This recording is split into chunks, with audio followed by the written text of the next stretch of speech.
On Saturday morning, Margaret was making pancakes in the kitchen while gazing out the window at the quiet suburban residential area that stretched before her. Her home in West Hartford, Connecticut, was typical of a middle-class American household. The small yard, enclosed by a white fence, featured a rose garden that her husband Robert carefully tended, and at this time of year, colorful flowers were blooming magnificently. "Mom, the pancakes smell wonderful." 14-year-old Emily came running down the stairs, tying her bedhead hair back with a rubber band as she sat down at the dining table. She was slender like her mother, with striking large eyes. Since she didn't need to wear her uniform on weekend mornings, she was in her favorite pink pajamas, still showing traces of childhood in her expression. "I put blueberries in them especially for today," Margaret smiled as she served the freshly made pancakes onto her daughter's plate. "Is Dad still sleeping?" "I can hear him taking a shower," Emily replied, pouring maple syrup generously over her pancakes. "Oh, by the way, there's a school dance next Friday. I'm planning to go with my friend Jessica, but I'd love to get a new dress." Margaret listened to her daughter's story while brewing coffee. Emily had recently begun talking more about her friendships and school events, and it was heartwarming to see her gradually growing up. "A dress, Shall we go to the mall together this weekend to look for one?" "Really?" "Yes." Emily's eyes lit up. "Jessica's mom said she'd come too, so it would be great if we could all go together." The sound of the front door opening came from the entrance, and Robert, who had gone out to get the newspaper, returned. Her husband worked as a financial analyst at a local investment firm and made it a point to dress neatly even on weekends. Wearing a gray polo shirt and navy chinos, he still maintained a youthful appearance, unchanged from when they married 15 years ago.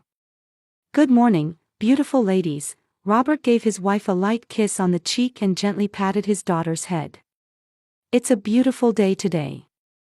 Emily, how about playing catch this afternoon?" I have to prepare for a project at Jessica's house today. We need to present it in history class next week," Emily replied, looking a bit apologetic. "I see. It's good that you're so studious," Robert said, taking the coffee Margaret had prepared for him while spreading out the newspaper. "The stock prices are doing reasonably well. This week was busy, but my client's asset management is progressing smoothly." Margaret sat next to her husband, wrapping both hands around her coffee cup. Her part-time job at the library certainly wasn't high-paying, but it helped with household expenses, and more importantly, working in an environment surrounded by books was comfortable for her. It felt like an extension of her college days when she majored in English literature, and the time she spent recommending books to visitors and reading stories to children was fulfilling. "Speaking of which, next month is our wedding anniversary," Margaret said, looking at her husband. "It'll be our 16th year." "That's right.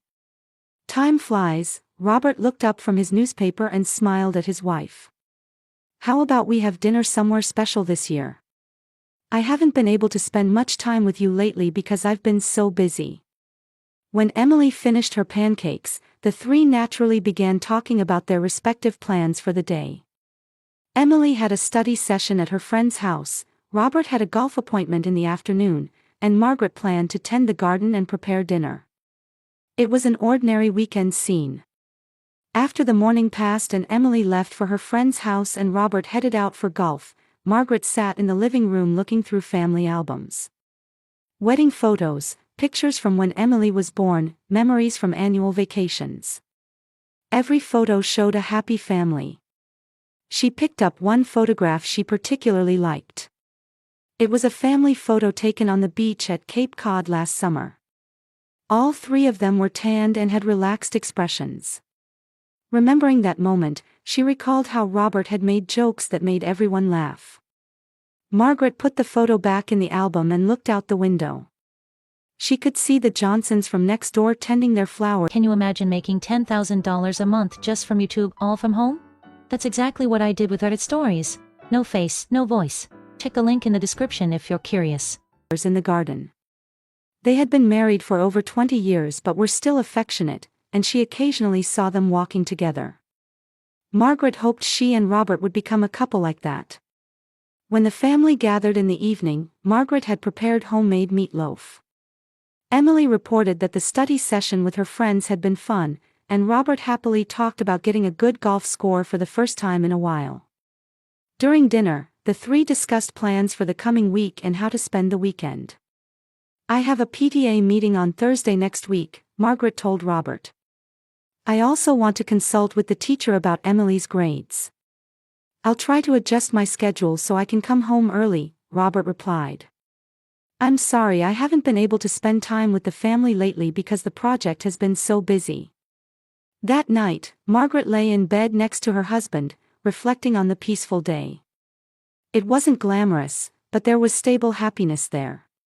Listening to her husband's breathing as he slept beside her, she fell asleep with a contented feeling. On Monday morning, Margaret arrived at work at the library at 9 o'clock as usual. The West Hartford Public Library was a charming red brick building, and it had already been 7 years since she started working part-time there.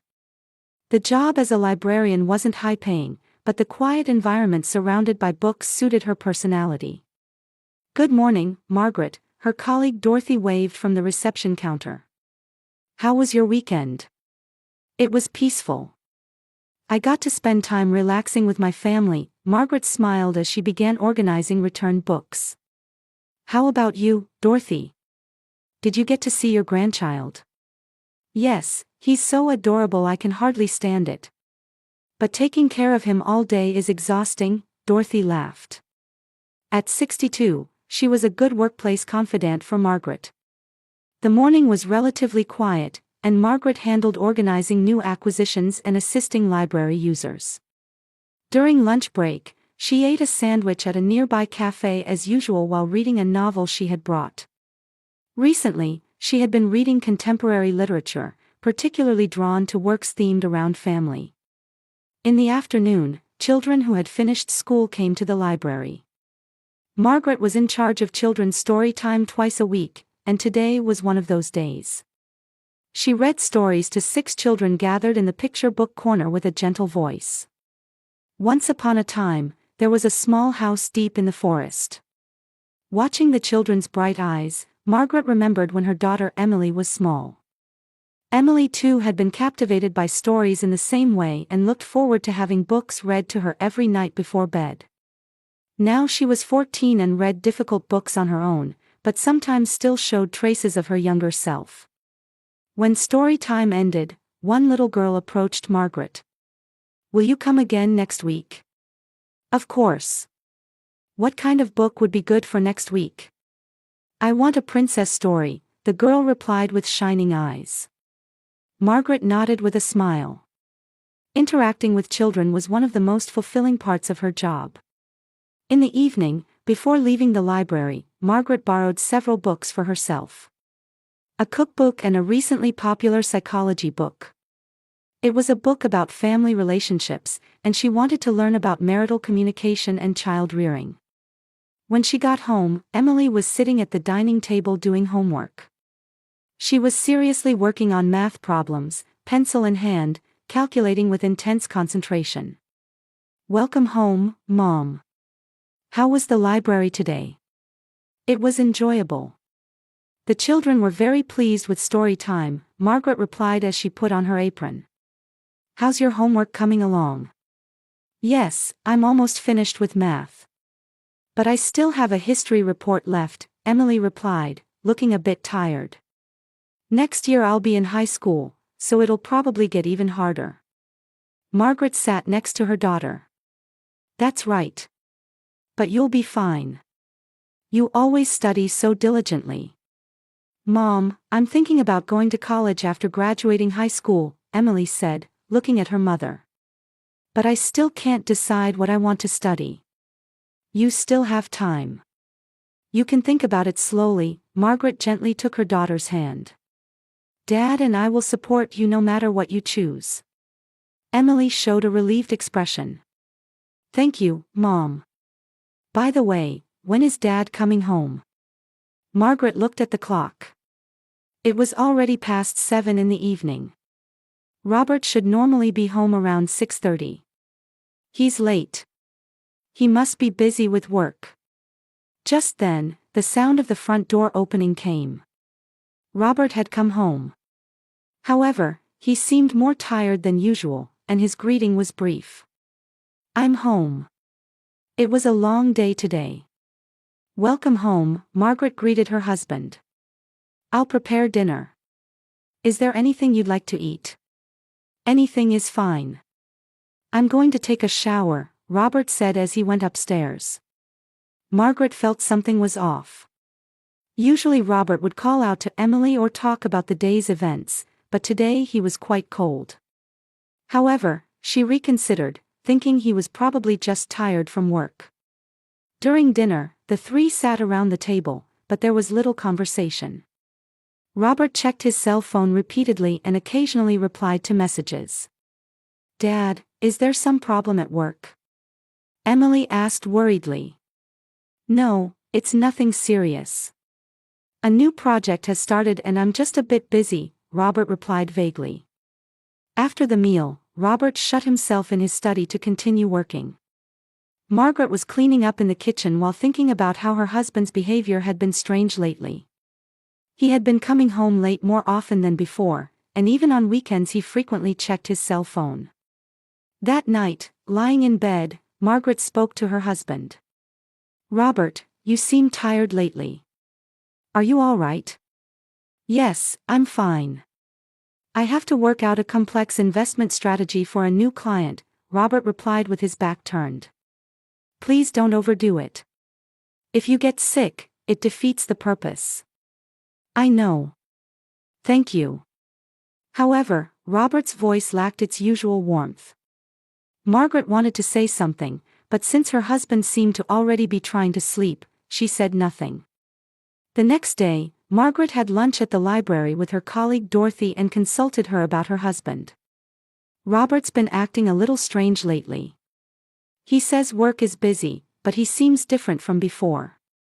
"Marriage has its ups and downs," Dorothy replied in an experienced tone. "I've been with my husband for nearly 40 years, and there were times like that occasionally. It's probably just temporary." "You're probably right," Margaret felt a little relieved. "Next month is our wedding anniversary, so I think I'll try to create time for the two of us to talk quietly." "That's a good idea. How about dinner at a nice restaurant?" Margaret nodded. She decided to plan a special evening to improve her relationship with her husband. On the way home that day, Margaret found a high-end French restaurant in town. Thinking of making a reservation for their anniversary, she entered the restaurant. "I'd like to have dinner for two on the 23rd of next month." "I'm sorry, but that day is already fully booked," the waiter replied politely. "How about the 24th? Margaret was a little disappointed, but thought the next day would be fine. "Please make it for that day." When she got home, Emily was on the phone with a friend. Bright laughter echoed throughout the house, and Margaret smiled at her daughter's cheerful state. At least among the family, Emily seemed to have no worries. That night, Margaret began reading the psychology book she had borrowed. While reading the chapter about marital relationships, she reflected on their married life.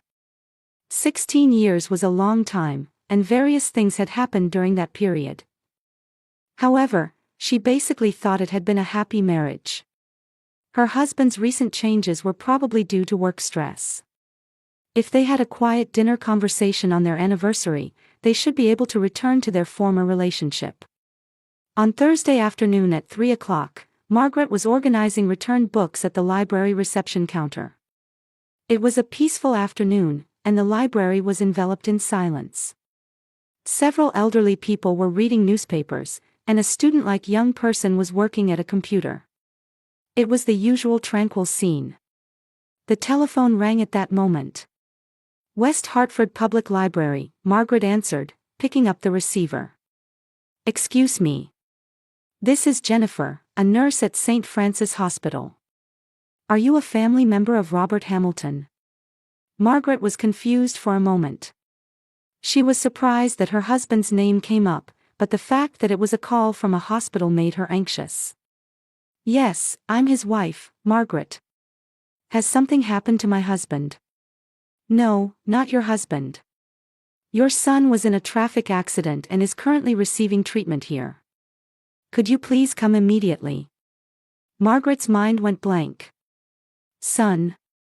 She didn't have a son. She was supposed to only have her daughter Emily. I'm sorry, but did you say son? I only have a daughter. There was a moment of silence from the nurse on the other end. Could you confirm your name again? Robert Hamilton's name and this phone number are registered as your son's emergency contact. Margaret's heart began beating violently. Was some terrible mistake happening, or a possibility she didn't want to think about crossed her mind? What is your son's name? Her voice was trembling. Michael Hamilton, 10 years old. Margaret felt her hand holding the receiver trembling. The surname Hamilton, and the fact that her husband's cell phone number was registered as an emergency contact. This couldn't be explained as mere coincidence. I understand. I'll be right there. Margaret briefly explained the situation to her colleague Dorothy and told her she was leaving early. Dorothy showed a worried expression, but before she could ask details, Margaret rushed out of the library. While driving, various thoughts swirled in Margaret's mind. A 10-year-old boy. Using her husband's surname and having her husband's phone number as an emergency contact. What could this mean? Did her husband have an illegitimate child? When she arrived at St. Francis Hospital, Margaret was guided by a woman who identified herself as Nurse Jennifer. You're Mrs. Hamilton. Michael is in the pediatric ward. Let me explain the situation of the accident. While walking down the corridor, Jennifer described the details of the accident. Michael had been hit by a car while crossing at a crosswalk on his way home from school. Fortunately, his life wasn't in danger, but he had broken his leg and suffered a mild concussion. We tried to contact his parents, but couldn't reach his father on his cell phone, so we called the home number. Jennifer continued her explanation. His mother is at work and is on her way here. Margaret stopped walking. His mother? Yes, Sarah Parker. Michael's mother. Jennifer stopped mid-sentence. She had noticed Margaret's confused expression. Excuse me, but what is your relationship? I'm Robert Hamilton's wife. Margaret's voice was hoarse. Jennifer's face turned pale. I'm sorry. There seems to be some confusion. At that moment, she could see a woman walking quickly down the corridor from the other end. She was a beautiful woman with long brown hair tied back, wearing a worried expression. When she noticed Margaret's presence, she stopped. Are you Sarah Parker? Jennifer called out. Yes. How is Michael? Sarah replied breathlessly. Then she looked at Margaret with a frown. Who might you be? Margaret took a deep breath. I'm Margaret Hamilton. Robert's wife. The color drained from Sarah's face. The two women stared at each other silently for several seconds. The air in the corridor became heavy, and Jennifer stood there looking confused. First, let's have you see Michael, Jennifer suggested, trying to smooth over the situation. Entering the hospital room, they could see a boy lying in a small bed. Michael seemed to be sleeping, but the moment she saw his sleeping face, Margaret felt like she couldn't breathe. The child unmistakably bore Robert's features. The same shaped nose, the same color hair, and above all, an expression similar to Emily's when she was young. Michael, Sarah rushed to her son's bedside and gently took his hand. It's Mommy. Are you okay? Michael slowly opened his eyes. Mommy, my leg hurts. I know. The doctor will make it better, Sarah said, tears welling up as she stroked her son's head. Margaret stood in the corner of the room, watching this scene. It didn't feel real. She thought this might be a bad dream. Who's that lady? Michael noticed Margaret and asked. Sarah looked at Margaret with a troubled expression. This person is I'm Margaret, Margaret answered in a gentle voice. You had a hard day today. But you're okay now. Michael smiled weakly. Thank you. At that moment, the hospital room door burst open. Robert came in breathlessly. He first rushed to Michael's bed, then looked at Sarah, and finally noticed Margaret's presence. Robert's face turned pale blue. Margaret, why are you? The hospital called. Margaret's voice was quiet, but deep sadness was embedded in it. They said your son had been in an accident. The air in the hospital room froze. Robert stood there speechless. Sarah gripped her son's hand while staring at the floor. Daddy, Michael looked up at Robert. It hurts. It's okay, Michael. Daddy's here. Robert kissed his son's forehead. Margaret watched this scene and understood everything. Her husband had a 10-year-old son. With another woman. And he had never told her about this fact. Let's talk, Margaret said quietly. But right now, Michael's treatment is the top priority. A doctor entered the room and began explaining Michael's condition. The fracture wasn't complicated and should heal in a few weeks. The concussion was also mild, and he might be able to go home tomorrow after overnight observation. When the explanation ended, Margaret called Robert and Sarah out of the room. In the corridor lounge, the three sat facing each other. 10 years, Sarah spoke first. I've been with Robert for 10 years. Even after Michael was born, all this time. Margaret stared at her husband. Is it true? Robert covered his face with both hands. Margaret, I'm sorry. Let me explain. 10 years, Margaret repeated. Since Emily was 4 years old. Since when I thought we were still a happy family. I didn't mean for this to happen. At first it was a work relationship. Sarah was a client of the investment consulting company. But then. I don't want excuses, Margaret raised her hand. Right now I just want to know the facts. Sarah began speaking through tears. I knew he was married to you. But he said he was planning to get divorced. Divorce? Margaret looked at her husband. Were you thinking about divorcing me? Robert couldn't answer. Silence dominated the lounge. Margaret stood up. Tonight, please stay by Michael's side. I'm going home. I have to explain to Emily. Margaret, wait, Robert tried to stand up. I don't want to talk right now, Margaret said without turning around. Tomorrow, when I've calmed down, we'll talk. When leaving the hospital, Margaret looked into the room once more. Michael was sleeping embraced by Sarah. Robert was standing by the window, staring outside. In the car, Margaret pressed her head against the steering wheel and cried. 16 years of married life had crumbled in an instant. However, strangely, she didn't feel anger toward that little boy. Michael wasn't at fault. He too was a victim of this complicated situation. The next morning, Margaret woke up after not sleeping at all. She had explained to Emily that a family friend had been in an accident at the hospital and sent her off to school. She judged it was still too early to tell her daughter the truth. At 10 in the morning, Sarah called from the hospital. Margaret, would you like to talk? Michael was safely discharged this morning. We're at a nearby cafe. If it's all right with you. Sarah's voice was calmer than yesterday, but fatigue and tension were apparent. Margaret hesitated a little, but felt she needed to know the truth. I understand. Which cafe? 30 minutes later, Margaret entered a small cafe near the hospital.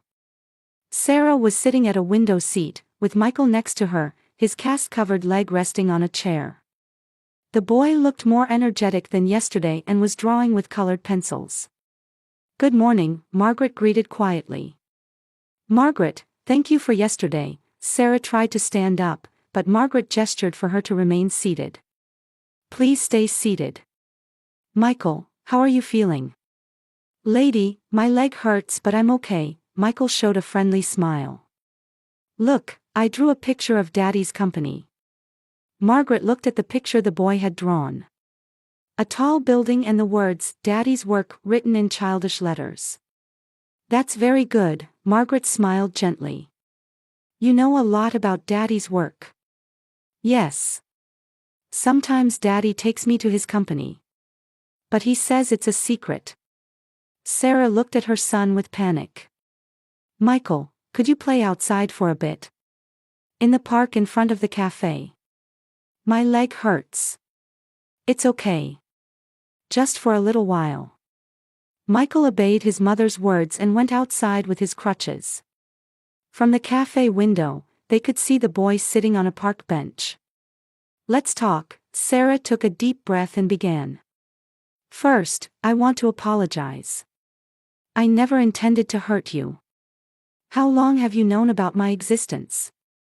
From the beginning, Sarah's voice became small. When I met Robert, he didn't hide the fact that he was married. But he said his marriage had grown cold and he was planning to divorce soon. Margaret gave a bitter smile. Grown cold. We were happy. At least I thought we were. For the first few months, I thought it was really just a temporary relationship. But as time passed, Sarah wiped away tears. He was very good at leading a double life. Please tell me specifically. What kind of relationship was it? Sarah took a deep breath. He came to my apartment every Thursday night and Sunday afternoon. Sometimes we'd spend weekends together, saying it was a business trip. When Michael was born, he was at the hospital too. Margaret traced through her memories.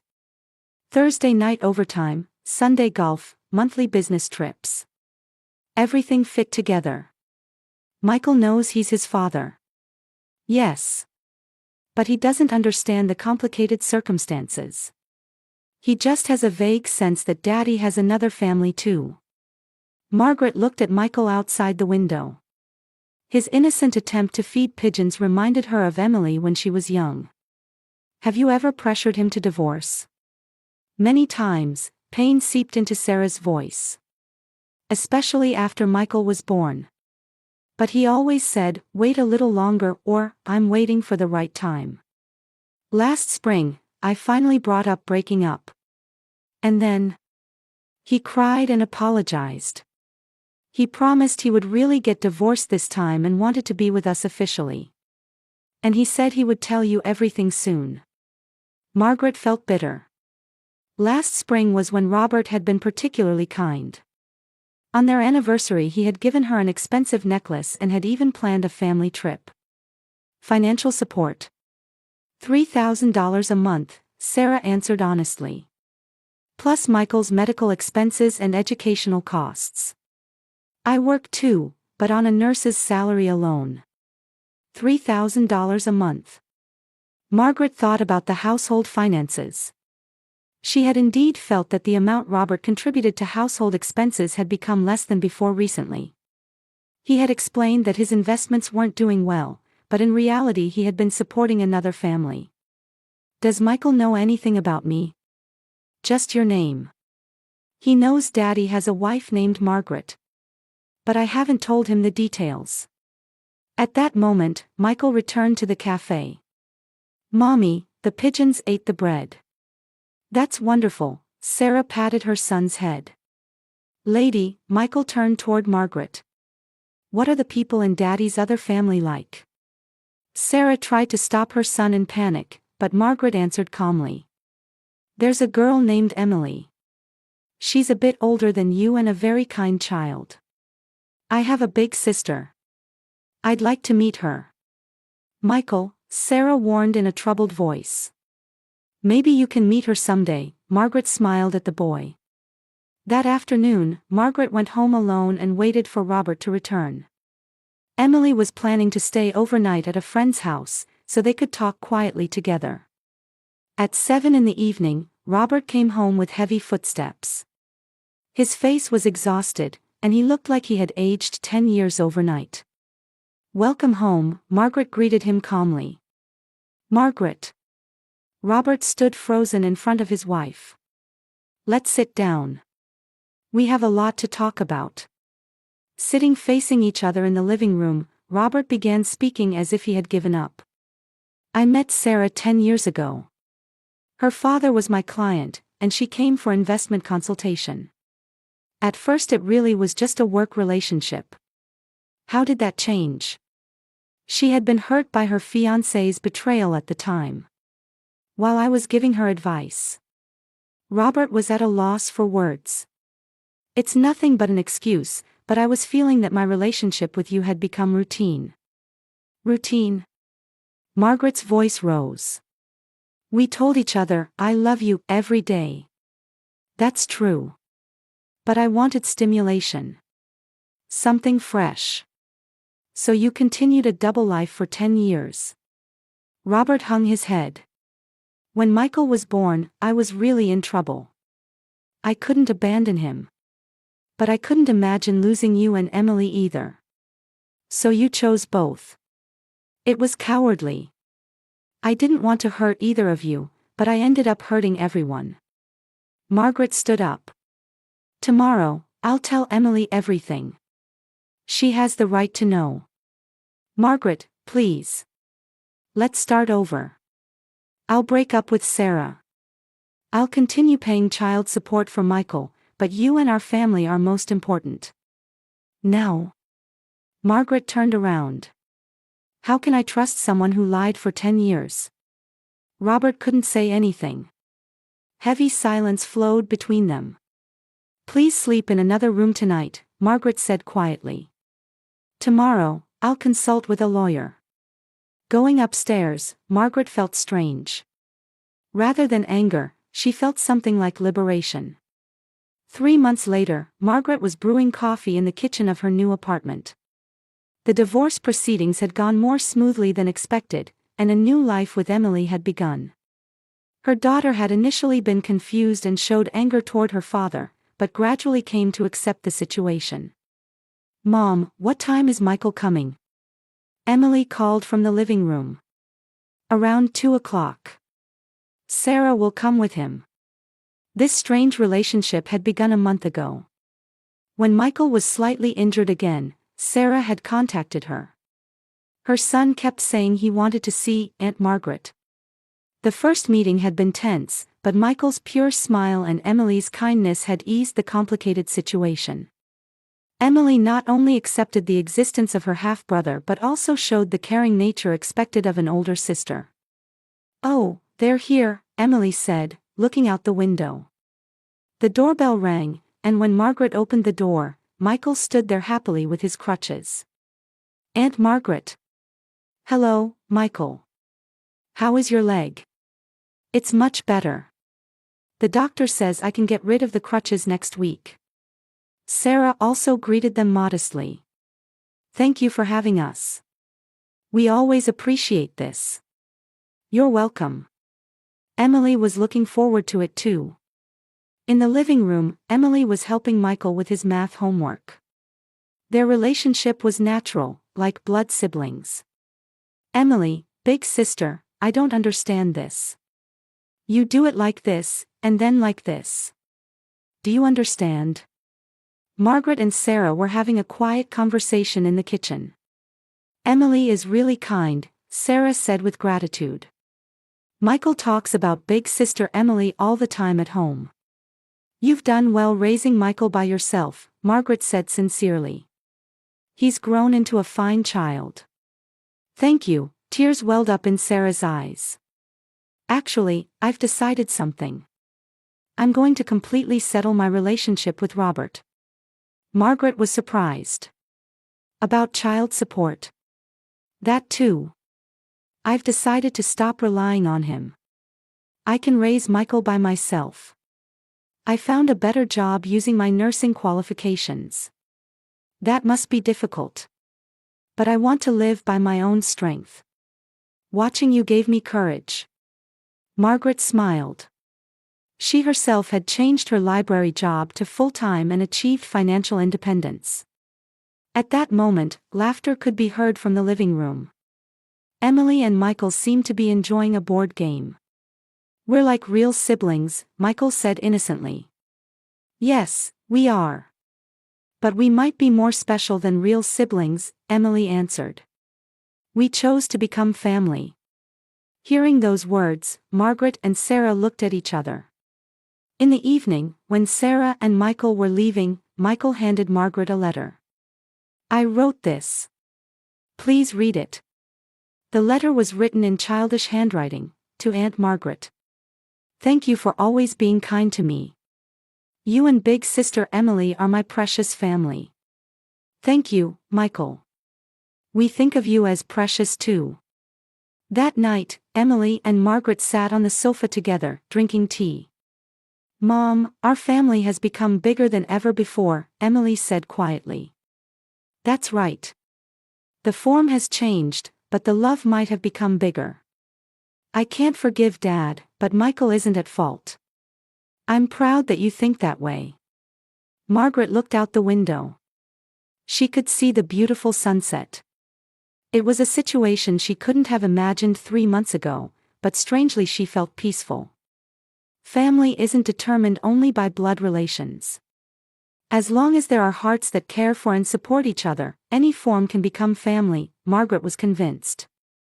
Emily and Michael, and Sarah. Their new relationship was giving her something far more valuable than what she had lost. Truth sometimes brings pain, but by accepting it, deeper love and understanding can be born. Margaret smiled quietly, holding hope for the future of her new family.